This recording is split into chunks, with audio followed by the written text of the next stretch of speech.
Hey everybody, this is Erica from the Classy Climb blog, coming to you today talking about the American white working class is suddenly a dying breed.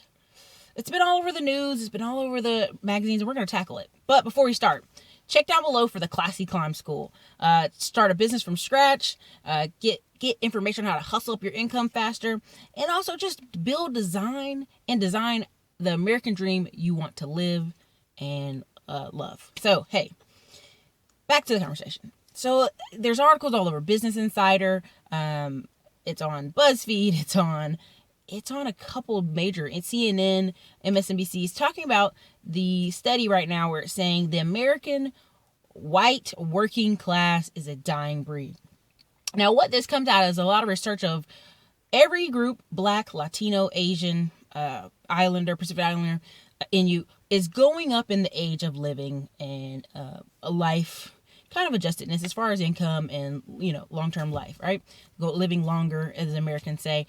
But except for the white working class. Why? It shows ages 45 to 54 are having huge dives in deaths related to suicides, heart attacks, alcoholism, drugs, and obesity.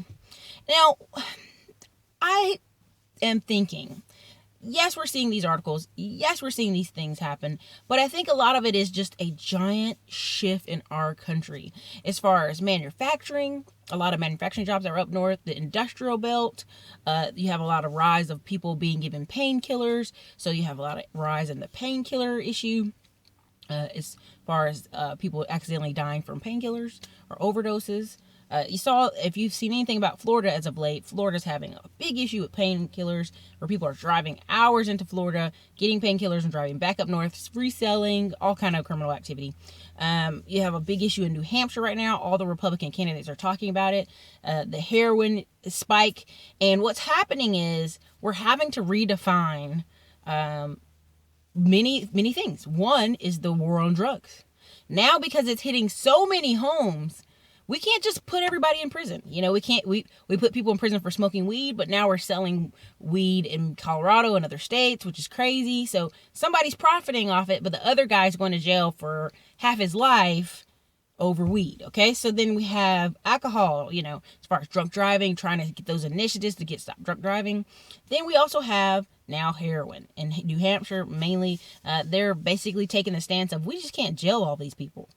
It just will cost too much. We just can't do it. So what are we going to do? We're going to try to work on medical programs that could help. But part of, I think, is the underlying issue is despair. When people feel hopeless, despair, there's not an improvement of their life. A lot of people can look back and say, I'm doing better than my parents. I'm doing better than my grandparents. And some of that is not happening in America.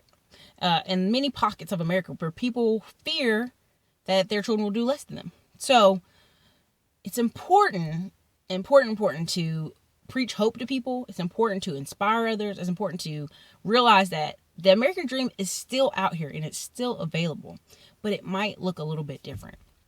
And I think we can quell some of those issues.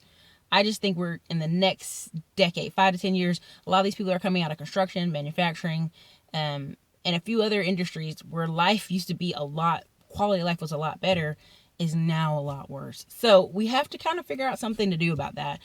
It's a sad thing. I don't ever want immigrants coming to this country every single day, living the American dream, and then we have a big segment of our population just kicking the bucket when it comes to drugs, kicking the bucket when it comes to obesity, kicking the bucket when it comes to not taking care of their health, etc. So this is Erica, the Classy Climb blog. Reach me at Erica S. Williams on Twitter. You guys have a great day.